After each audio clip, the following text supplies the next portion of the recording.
The town of Dry Creek lay silent that evening, the wind carrying dust across empty streets and wooden houses. The sun was falling behind the hills, painting the sky in orange and gold.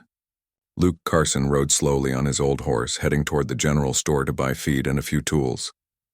He was known as the Quiet Rancher, strong, kind, but a man who spoke very little. Most folks knew he lived alone at the edge of town since his wife passed years ago. He kept to himself, worked hard, and didn't meddle in anyone's business. But that night, something unusual made him stop his horse near the blacksmith's barn. He heard a soft cry. Not the cry of an animal, but a human sound, weak and trembling. At first, Luke thought maybe he imagined it. But when it came again, broken and frightened, he stepped down from his horse. The smell of smoke and dirt filled the air. He walked toward the back of the barn, his boots crunching on the dry ground. There, in the dim light, he saw a woman lying on the earth, her dress torn, her face covered with bruises and dust. Beside her, 3 small girls huddled close, their eyes wide with fear. The youngest looked no more than 4. Luke froze. He had seen rough men, fights, and hard times, but this sight made something inside him twist. The woman lifted her head when she heard his steps. Her lips trembled as she whispered, "Please, we'll go. Don't hurt us." Her voice was full of shame and fear. Luke slowly took off his hat and knelt beside her. "Who did this to you?" he asked quietly. The oldest girl, maybe 9, spoke in a shaky voice. "Our pa, he said Mama's no good. He said we're no good either." Luke clenched his jaw. He had heard whispers about a man named Jacob down by the river, who treated his family poorly. Now he was seeing the result of that cruelty right in front of him. Mary, the woman, tried to get up, but her legs gave out. She looked at Luke as if waiting for him to yell or walk away, but he didn't move. Instead, he took off his coat and placed it over her shoulders. "You don't deserve this," he said, his voice steady but full of feeling. She blinked in confusion, her eyes filling with tears. People usually turned away, or worse, threw stones with their words. But this stranger spoke gently, as if she was someone worth saving. By now, a few townspeople had gathered, whispering among themselves. "That's Jacob's wife," one man muttered. "He threw her out for having girls instead of boys." Another spat on the ground. "She's trouble. Luke should stay out of it." But Luke didn't listen. He looked at the children, thin, scared, wearing clothes torn at the edges, and then back at their mother. He saw not shame but exhaustion, years of pain written on her face. Mary tried to speak, her lips trembling. "I got nowhere to go," she said softly. "He said we're cursed. He said I can't come back." Her voice cracked and she covered her face with her hands. The girls clung to her arms. Luke stood quietly for a moment. The crowd waited, thinking he would walk away like everyone else. Instead, he said something that made them fall silent. "You're coming with me." Mary lifted her head, not believing what she heard. "What?" she whispered. Luke reached out his hand. "You and the girls, get up. You're coming with me." His tone was calm but firm, like a man who had already made up his mind. The townsfolk started murmuring louder now. "He's crazy," someone said. "He'll ruin his name," another laughed. "A lonely rancher taking in a beaten woman? Folks will talk." Luke didn't even glance their way. He gently helped Mary stand, lifting one child into his arm and guiding the other 2 to the wagon. Mary tried to protest. "You don't have to, sir. I can find work. I'll manage." But Luke only shook his head. "No one manages out here alone," he said quietly. "Not anymore." He led his horse to the wagon and helped them climb in. The children sat close together, watching him with wide eyes. Mary pulled her shawl tighter, still not sure what to make of this man. As the wagon rolled away, the people watched, whispering behind their hands. Some shook their heads, but others felt something stir inside them. Maybe shame, maybe respect. The road home was long. The night air was cold, and the stars spread wide above them. Luke kept his eyes on the trail, the sound of the wagon wheels breaking the silence. Mary held her daughters close, whispering soft words to calm them. She wanted to thank him, but didn't know how. Every time she looked at him, he seemed distant, like a man carrying his own pain. After hours of travel, they reached his ranch, a quiet stretch of land surrounded by pines and open fields. The cabin stood strong but lonely, the light from the porch flickering faintly. Luke stopped the wagon and climbed down. "You can rest inside," he said. "There's a fire and some soup on the stove." Mary hesitated. "I don't want to be trouble," she said softly. He met her eyes for the first time since town. "You're not trouble," he said. You're human." The simple word struck her harder than any kindness she'd ever heard. She nodded and helped her girls down. Inside, the cabin was small but clean. The air smelled of pine wood and smoke. Luke lit another lamp and handed her a bowl of warm soup. The girls ate quietly, too tired to speak. Luke stood near the doorway, unsure if he should sit or leave. He wasn't used to company anymore. After a few moments, he said, "You can have the bed. I'll sleep in the barn." Mary looked up in surprise. "You don't have to, Kate," but he was already putting on his coat. "Get some rest," he said. "You're safe here." Then he stepped out into the cold night, leaving her speechless. The girls curled up on the bed, fast asleep. Mary sat by the fire, her mind full of questions. Who was this man? Why did he help her when everyone else turned away? She touched her bruised face and felt tears welling up. For the first time in years, they weren't tears of fear. They were tears of relief. Outside, Luke sat on a wooden crate near the barn, staring at the stars. The wind carried the faint sound of the girls breathing inside the cabin. He remembered his own wife, gone many years now, and the emptiness that followed. Maybe, he thought, this was how healing began. Not with words, but with doing what was right. Inside, Mary whispered to herself, "Why would a stranger care?" But deep down she already knew. Sometimes the loneliest hearts recognize pain when they see it, and can't walk away. That night, the lonely rancher who had lived in silence for years finally found purpose again. And the woman who had been thrown away like dust found a flicker of safety she thought she'd never feel again. The night outside was cold, but inside that little cabin, for the first time in a long while, warmth returned. Not just from the fire, but from the kindness of one man who refused to look the other way. The next morning, the smell of coffee filled the cabin. The first light of dawn slipped through the cracks of the window, landing softly on the wooden floor. Mary opened her eyes slowly, her body aching but warm. For a moment, she didn't remember where she was. Then she heard the faint sound of a horse outside and saw her 3 girls still sleeping peacefully beside the fire. It was the first time in months they had slept without fear. She sat up quietly and looked around. The cabin was simple but clean. A few tools hung neatly by the door, and an old clock ticked slowly on the wall. She could see Luke outside through the small window, splitting firewood with steady, strong swings. His movements were calm and careful, like a man who carried heavy thoughts but never spoke of them. Mary rose carefully, her bare feet touching the cold floor. She found her torn shawl folded neatly on the chair. Someone, most likely Luke, had patched it overnight. That small act of kindness made her eyes sting with tears.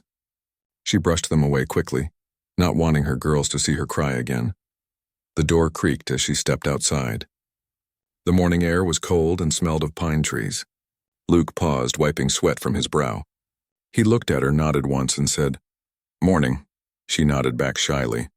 "Good morning." Her voice was soft, unsure if she was welcome to speak. He pointed toward the small table near the porch. "There's bread and milk inside. Eat before it gets cold." Mary didn't know how to answer. She wanted to thank him, but her throat felt tight. "You didn't have to do all this," she said. Luke shrugged lightly. "Wasn't much." Then he picked up another piece of wood and split it clean in one strike. She stood there for a moment, unsure if she should stay or go back inside. She was used to being shouted at when she lingered, used to being told she was in the way, but Luke didn't shout. He didn't tell her to move. He simply kept working, the sound of the axe echoing through the quiet hills. After breakfast, Mary began tidying the cabin. She swept the floor, folded blankets, and washed the dishes. The girls helped her, their laughter soft but real. Luke noticed through the window. It had been years since anyone else's laughter filled that house. Later that day, Luke came in from the fields with a bucket of fresh milk. "For the little ones," he said, placing it near the table. The girls looked at him nervously, unsure how to respond. The oldest, Emma, whispered a shy, "Thank you, sir." Luke smiled faintly. "No need for sir. Luke is fine." Then he went back outside without another word. That night, as the fire burned low, Mary sat sewing a torn sleeve for her youngest daughter. The cabin was quiet except for the crackling of wood. Luke sat near the window carving a small wooden horse. The girls watched with curiosity as the shape began to form in his hands. When he finished, he handed it to the youngest one, Lily. "For you," he said. Lily's face lit up. She took the toy carefully as if it were made of gold. "Thank you, Mr. Luke," she said brightly. Luke smiled, his rough face softening. For a moment, Mary forgot her fear and simply watched them, feeling something she hadn't felt in years. Peace. Days turned into weeks. Mary and the girls began to settle into a quiet rhythm. They helped Luke with chores, fed the chickens, and tended the small vegetable garden. Mary found herself humming while she worked, something she hadn't done since before her marriage. Luke noticed but didn't say a word. He only listened. One afternoon, a storm rolled across the plains. The wind howled, shaking the windows. Mary hurried to bring the laundry inside while Luke secured the horses. The rain poured hard, soaking everything. When he finally came in, dripping wet, Mary ran to hand him a towel. He looked at her, surprised. "You didn't have to do that," he said. She gave a small smile. "You've done plenty for us. Let me do something back." He nodded slowly, then sat near the fire, warming his hands. The girls were curled up on the bed, watching the storm outside. Mary poured him a cup of coffee and placed it beside him. "Thank you," he said quietly. They sat in silence for a while, listening to the rain. Then Mary spoke, her voice low. "I'll leave when the weather clears. You've already done too much." Luke turned his head toward her. "You planning to go where?" She looked down at her hands. "Anywhere. Maybe find work in another town. I don't want to be a burden." He stared at the fire for a moment before replying. "You're not a burden. You and the girls are safe here." Her eyes filled with tears. "I can't pay you back, Luke. I don't have anything." "You don't owe me anything," he said firmly. "You just need rest. That's all." Mary didn't know how to respond. No one had ever spoken to her like that before. She had lived years hearing she was worthless, good for nothing, a curse. Now sitting in that small cabin with rain tapping on the roof, a man was telling her she mattered. The storm raged on through the night. Luke stayed awake for a while, watching the fire burn low. When he finally went to the barn to sleep, Mary whispered a prayer she hadn't said in years. "Thank you, Lord, for sending someone kind." In the following days, the sun returned and life on the ranch went on. Luke taught Emma how to ride a horse, guided the middle girl, Rose, on how to plant beans, and showed little Lily how to feed the chickens without getting pecked.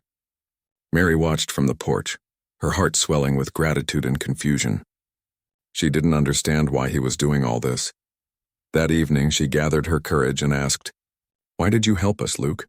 You didn't even know us." He paused before answering. "I knew enough," he said. "You were hurting, and I've seen enough hurt in my life to know it doesn't go away unless someone helps." His words were simple, but they went deep. She nodded, unable to speak. One night, Mary woke from a nightmare. She had dreamed of her old home, of shouts and fear.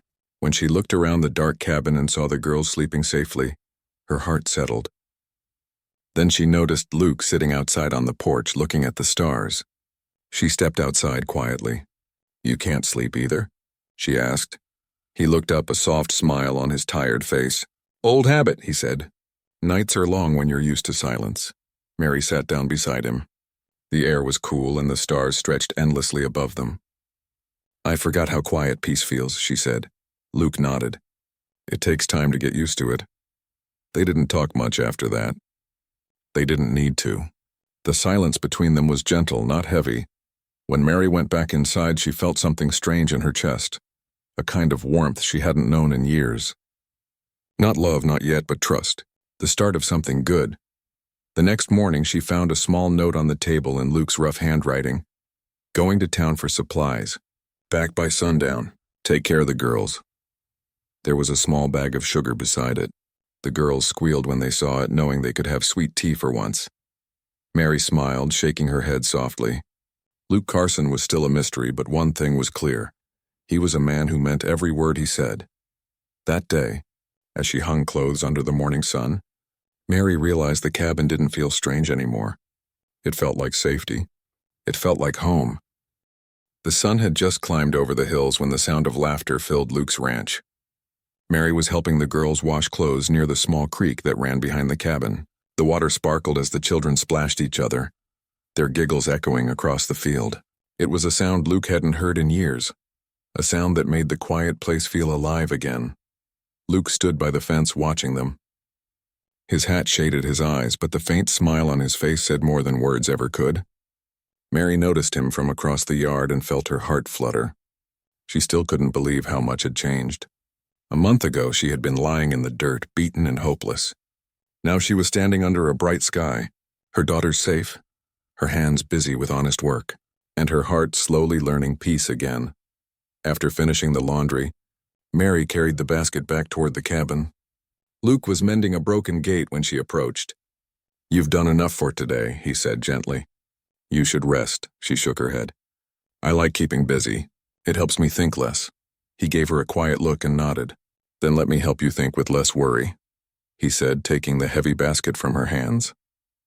She wanted to protest, but there was something about his calm way that made her feel safe enough to let him help. That evening, they all sat together near the fire. The girls played with the wooden toys Luke had carved for them, and Mary sat mending one of his shirts. The air was peaceful. For the first time, she wasn't waiting for shouting, for harsh footsteps, for fear. She felt home. But peace rarely lasts long in small towns. The next morning, while Luke was in the barn, a shadow appeared at the end of the road. A wagon rolled closer, dust rising behind it. Mary stepped outside, squinting against the sun. When she saw the man driving the wagon, her heart dropped. It was Jacob, her husband. Her hands went cold. Her breathing quickened. She turned toward the barn and called softly, "Luke?" Luke stepped out, wiping his hands with a cloth. When he saw the wagon, he felt the air change. He walked forward slowly, his face unreadable. Jacob stopped his horse right in front of the gate. He jumped down, his eyes full of anger and pride. "You think you can take what's mine, rancher?" he shouted. His voice was loud enough to scare the girls inside the cabin. Mary froze on the porch, holding her youngest close. Luke didn't flinch. "No one here belongs to you," he said firmly. Jacob sneered. "She's my wife." "Those are my children. You think I'll let some lonely man steal them from me?" Mary shook her head, trembling. "Jacob, please, don't start this," he ignored her. "You think you can run away and shame me? The whole town's laughing at me, Mary. You'll come home and we'll forget this nonsense." Luke took a step forward, his voice low but strong. "She's not going anywhere with you." Jacob laughed bitterly. "And who's going to stop me, you?" He walked closer, his boots kicking up dust. He looked Luke up and down with disgust. "You think you're a hero, don't you? Saving the poor beaten woman, playing father to kids that ain't yours?" Luke stayed still. His calmness only made Jacob angrier. "Say something," Jacob shouted, grabbing Luke's shirt. Luke's eyes narrowed slightly. "I'll say this once," he said slowly. "You lost the right to call them yours the day you threw them into the dirt." Jacob swung his fist, but Luke stepped back just in time. The punch missed. For a moment, silence filled the yard. Then Jacob moved again, but this time Luke caught his arm midair, holding it with quiet strength. "I don't want trouble," Luke said. "But I won't let you hurt them again." Mary ran forward, pulling on Jacob's sleeve. "Please go home, Jacob. You'll only make things worse." Jacob jerked his arm away, his face red with anger. "You ungrateful woman. I gave you a home, and this is how you repay me? Running off with some stranger?" Luke stepped between them, his voice steady. "That's enough." The girls had come to the doorway, their little faces full of fear. Luke noticed and softened his tone. "Go back inside, girls," he said gently. They obeyed, but Mary stayed, her heart pounding. Jacob glared at her one last time. "You'll regret this, Mary. You think this man's better than me? He'll get tired of you too." Then he spat on the ground, climbed onto his wagon, and rode off, leaving a trail of dust behind. The yard fell silent again. Mary stood trembling, her knees weak. Luke turned toward her, his eyes full of quiet concern. "Are you all right?" She nodded, but tears spilled down her cheeks. "I thought he'd never find me again," she whispered. Luke sighed. "He's angry, but he won't do much more. The sheriff's been keeping an eye on him." Mary looked up, surprised. "You told the sheriff?" "I sent word the day I brought you here," Luke said simply. Didn't want him causing trouble. Her heart filled with emotion. No one had ever protected her like that before. "Thank you," she said softly. Luke nodded. "You don't need to thank me for doing what's right." That night the ranch was quiet again, but the peace felt fragile. Mary sat by the fire, staring into the flames. Luke was outside on the porch, smoking his pipe, his mind heavy. He hated violence, but seeing Jacob's cruelty had stirred something old inside him. Something that reminded him of the loss he once carried. Mary finally stepped outside. "Can I sit?" she asked. He nodded. She sat beside him, the moonlight falling gently on her face. For a long while they said nothing. Then she whispered, He used to be kind once, long ago, before the disappointment, before the anger. Luke looked at her quietly. Some men can't handle disappointment. They turn it into cruelty instead of strength. She nodded, wiping her tears. I stayed because I thought things would change. But they only got worse. He looked at her gently. You're not weak for hoping, he said. You just loved the wrong man. Her eyes filled again. Do you think people like me ever get a second chance? Luke took a deep breath. Everyone does. But most people don't believe they deserve it. Mary turned to look at him, surprised at how much his words touched her. She whispered, You talk like a man who's lost something too. He nodded slightly. I did. Long ago, my wife. She got sick and I couldn't save her. I thought I'd spend the rest of my life alone. But then, he paused and looked toward the cabin where the girls were sleeping. Then I heard a cry behind a barn. Mary smiled weakly. And you couldn't walk away. Luke smiled too, faintly. Guess not. The night air was cool and still. Mary leaned her head back and looked up at the stars. Thank you for standing up for us today, she said softly. Luke shook his head. No need for thanks. You don't fight cruelty with silence. You fight it by standing your ground. Mary looked at him for a long moment. His face was rough from years of sun and work, but there was kindness in his eyes that made her heart ache in a way she hadn't felt in a long time. She finally said, The girls and I will never forget what you've done for us. Luke looked out over the dark fields and said quietly, Just promise me one thing, don't look back. You deserve peace now. Mary nodded. She understood. For the first time, she wasn't afraid of tomorrow. When she went back inside, the girls were fast asleep.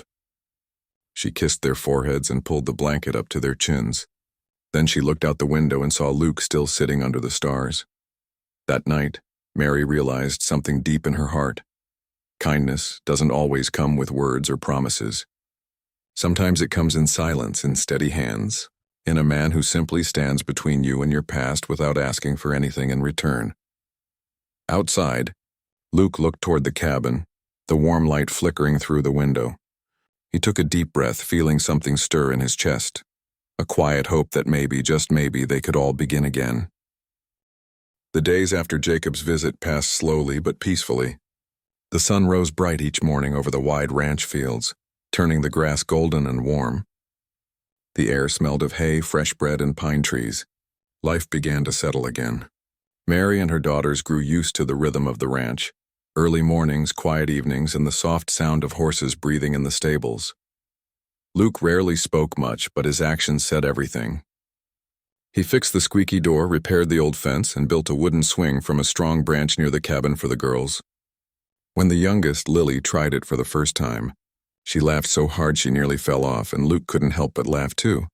A deep, warm sound that surprised even him. Mary stood at the porch watching. It had been years since she saw laughter that pure. Something inside her began to change. The fear that used to live in her chest was fading away, replaced by a quiet kind of peace. Each day, Mary found herself more at ease. She started cooking proper meals again, filling the house with the smell of bread, stew, and apple pie. Luke always thanked her in his quiet voice, and sometimes, when he thought she wasn't looking, he smiled softly while eating. The girls adored him. They followed him around the ranch, asking endless questions about horses, cows, and tools. Luke answered every one of them patiently, his deep voice calm and steady. One afternoon, as the girls were helping gather eggs, Mary walked out to hang laundry in the sun. The sky was a clear blue, the kind that stretched endlessly. Luke was mending a saddle by the fence. She hesitated for a moment, then walked over. You've been good to us, she said softly. He looked up. You make it easy to be. Mary blushed slightly and looked down. People in town. They'll talk. They already do. Luke nodded. They talked when I buried my wife too. Talking's all they know. She looked at him, half smiling. Doesn't it bother you? He shrugged. A man can't live worrying about other people's tongues. They forget the truth by the next sunrise. Mary nodded slowly, realizing how free he was from things that used to crush her. She had lived years fearing judgment. Luke seemed untouched by it. His peace came from inside, not from what others said. That night, after the girls went to bed, Mary stepped outside. The moonlight washed the yard in silver. Luke was sitting by the porch, sharpening a small knife, the sound rhythmic and soft. You still awake? she asked. He smiled faintly. Old habit. She sat beside him, folding her hands in her lap. The girls like it here, she said quietly. They laugh again. I didn't think I'd ever hear that sound. Luke nodded. Children know when they're safe. That's what brings the laughter back.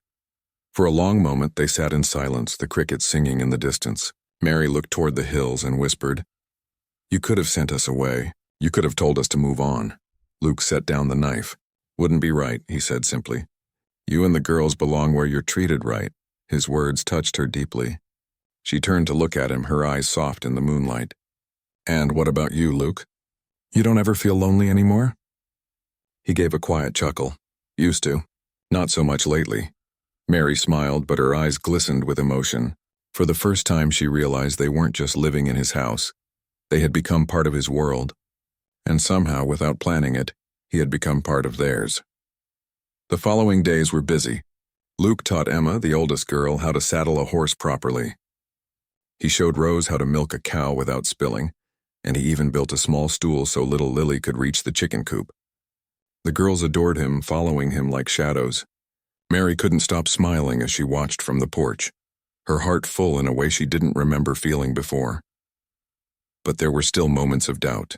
At night, when the house grew quiet, Mary sometimes sat by the fire thinking about her past, about Jacob's anger, about the years she spent believing she was worthless. But then she would hear the soft breathing of her daughters, safe and warm in their beds, and she would whisper to herself, Not anymore. One morning, Mary decided to surprise Luke by baking an apple pie. She worked all morning, laughing with the girls as they helped. When Luke came in for lunch, the smell hit him before he even stepped through the door. He froze in the doorway, smiling. What's all this? He asked. Mary grinned, brushing flour off her hands. You've done enough for us. Time I do something back. Luke looked at the golden pie cooling on the windowsill. That smells better than a payday, he said, and for the first time Mary laughed, a light, free sound that filled the room. Luke chuckled too, shaking his head. Haven't heard a laugh like that in a long time, he said softly. That evening they shared the pie on the porch, the girls chasing each other in the yard. The sunset painted the sky in soft pinks and oranges. Mary leaned against the railing, her heart quiet. Luke sat beside her, his hands folded, his gaze far away. After a while she said, I don't know what the future holds, but I know I'll never forget what you've done. Luke looked at her with gentle eyes. You don't need to thank me, Mary. You saved me too. She blinked. Saved you? He nodded. After my wife passed, I stopped living. I just worked the land and waited for the days to pass. The silence got too loud. Then you showed up, and suddenly there was laughter again. There was life again. Mary's throat tightened. She wanted to speak, but words failed her. She just looked at him, tears glimmering in her eyes. The wind rustled softly through the trees. Luke stood and looked toward the cabin. It's getting late, he said quietly. You should rest. Mary nodded, but as she turned to go inside, she paused. Luke, he looked back. Thank you for giving us a home, he gave a small smile. It's your home as much as mine now. That night, Mary couldn't sleep. She lay awake listening to the wind. His words echoed in her heart. It's your home as much as mine. It was the first time anyone had said that to her. Not as pity, but as truth. The next morning, Luke rode to town to sell some cattle. Mary stayed behind with the girls, tending the garden and cleaning the barn. When he returned by sunset, she was waiting with a warm meal and a soft smile. Something about the sight of her standing on the porch, the light behind her, made him stop for a moment. It felt like coming home after a long journey. As the days turned into weeks, their bond grew stronger. They didn't need big words or promises. Their care showed in small ways. The way she set his coffee by the window each morning. The way he fixed the swing when it cracked. The way they shared silence without needing to fill it, the townsfolk still whispered. Some called Mary bold, others called Luke foolish, but neither of them cared. The ranch had become its own little world, a quiet, warm place where the past no longer ruled and peace had finally taken root. One evening, as the girls played near the fence, Luke watched them from the porch. Mary came up beside him, brushing her hands on her apron. They're growing strong, she said softly. He nodded. They'll be just fine. Mary smiled. You sound like a father. Luke looked at her, then at the girls. Maybe I feel like one. The words hung in the air, simple but full of meaning. Mary felt her eyes fill with tears again, but this time they were happy ones. That night the stars shone brighter than ever. Mary sat by the window, sewing a new curtain while Luke mended his gloves nearby. The house was full of quiet peace, the kind that feels earned, not borrowed. And for the first time in a long time, Mary realized she wasn't just surviving anymore. She was living, truly living. Years passed quietly on Luke Carson's ranch. The seasons came and went like old friends. Winter brought soft snow that blanketed the hills, and spring painted them green again. The girls grew taller, stronger, and full of life. The once empty cabin was now filled with laughter, footsteps, and the sound of stories told around the fire. Luke often sat on the porch in the evenings watching the sunset fade over the wide horizon. He wasn't the lonely man he used to be. His heart felt lighter now, not because life had become easier, but because it had meaning again. The silence that once haunted him was now replaced with warmth, the gentle hum of a home filled with love. Mary stood in the doorway, drying her hands on her apron. She watched Luke as he sat with his coffee, his face lined with years of work and weather, but calm and kind. She thought back to the day he had found her behind that barn, broken and lost. So much had changed since then. The girls were her pride. Emma, the oldest, helped with the horses and could ride almost as well as Luke now. Rose loved planting and could grow anything she touched. And little Lily, no longer so little, had a voice so sweet that sometimes she sang while she worked, filling the whole ranch with music. That morning the air smelled of fresh hay and wildflowers. Luke was repairing the barn roof while Mary prepared breakfast. When the meal was ready, she called him from the porch. "Luke, food's getting cold." He looked down, grinning. "A man works better when he's hungry," he said, pretending to keep hammering. Mary crossed her arms, smiling. "And a man who skips breakfast ends up grumpy by noon." Luke laughed and climbed down the ladder. The girls giggled as he joined them at the table. They talked about small things, the weather, the animals, the neighbors in town. But under it all was a sense of peace, something unspoken yet deeply felt. After breakfast, the girls ran off to do their chores, and Luke stayed behind to help Mary wash the dishes. He reached for a cup, but his hand brushed hers, and for a moment they both froze. Their eyes met, and a quiet warmth passed between them. Mary looked down quickly, smiling shyly. "You've done so much for us, Luke," she said softly. "Sometimes I wonder how I'll ever repay you." He shook his head. "You already have, Mary." She frowned lightly. "How could I? You gave us a home, safety, everything." Luke wiped his hands with a towel and looked at her. "You gave this place life again. Before you came, it was just a house. Now it's a home." Her eyes softened. "You always say the right thing." He smiled faintly. Maybe because it's true. That afternoon, a neighbor named Mr. Dawson stopped by to deliver supplies. As he loaded off the sacks, he glanced at Mary and smiled. "You've done a fine job out here, Mrs. Carson," he said kindly, assuming she and Luke were married. Mary's face flushed. "Oh, we're not," she began, but Luke interrupted gently. "Thank you, Dawson. Appreciate the help." After the man left, Mary looked at Luke, half amused and half shy. "You didn't correct him." Luke raised an eyebrow. "Would it matter if I did?" She looked away, smiling. Maybe not. That evening the ranch glowed under the sunset. Mary stood near the fence, watching the girls chase fireflies. Luke joined her quietly. For a while they said nothing, just listened to the laughter and the crickets. Mary spoke first. "When I think about how it all began, it feels like another lifetime. Sometimes I still wake up thinking it was all a dream." Luke nodded slowly. "I used to think dreams were things that disappeared when you woke up. Now I think some dreams stay, if you work hard enough to keep them."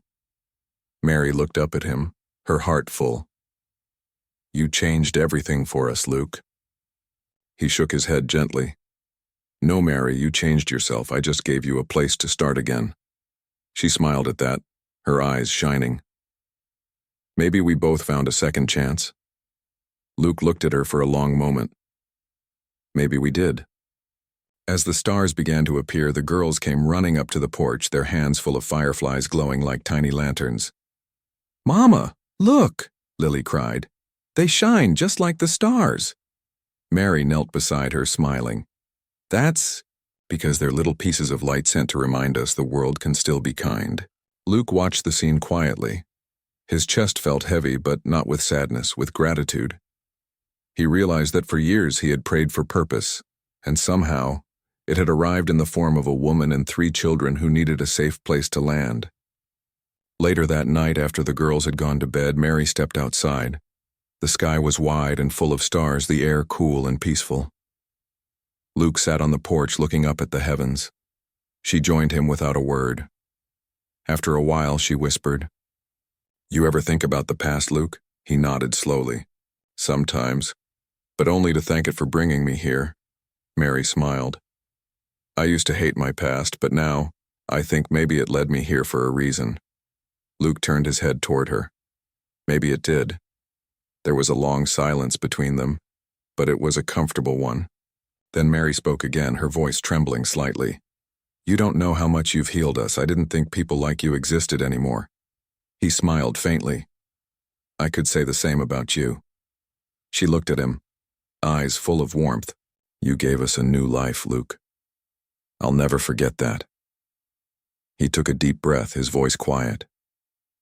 "You don't have to forget. Just live it." Mary nodded. Then she reached out and gently placed her hand on top of his. For a moment he didn't move. Then he turned his hand over and held hers, firm and gentle. The night around them seemed to grow still, as if the world itself was listening. Neither spoke for a while. The stars shone brighter, and the sound of the wind brushed softly through the trees. Finally, Luke broke the silence. "You don't have to go anywhere, Mary. You and the girls. This is your home now. Always." Mary's breath caught. Tears filled her eyes as she whispered, "Home. I never thought I'd hear that word again and believe it." Luke looked at her kindly. "You've earned it." She smiled through her tears. "So have you." The next morning, the sun rose bright and golden, spilling light over the ranch. The girls were already awake, laughing and feeding the chickens. Mary stood by the window watching them. Luke came in quietly and handed her a cup of coffee. She smiled, taking it from him. "They're happy," he said softly. Mary nodded. "So am I." He looked at her, his expression gentle. "Good. You deserve to be." Outside, the wind moved through the fields, carrying the sound of the girls' laughter far across the land. The ranch, once a place of loneliness, had become a home full of warmth and life. As the day went on, Luke fixed the fence while the girls helped Mary in the garden. The simple rhythm of work and love filled every corner of that little world. There was no more fear, no more shame, only peace and the promise of tomorrow. That evening, as the sun dipped low behind the hills, Luke sat on the porch again. Mary joined him, resting her head gently against his shoulder. They watched the sky turn orange and pink, the same sky that had witnessed all their pain and healing. Mary whispered, "You found us when no one else cared. You gave us hope." Luke smiled softly. "Maybe you were sent to give it back to me." The stars appeared one by one, lighting the vast night above them. In that moment, neither of them felt alone. The ranch, the girls' laughter, the quiet wind, it all told the same story, a story of kindness, courage, and the power of starting again.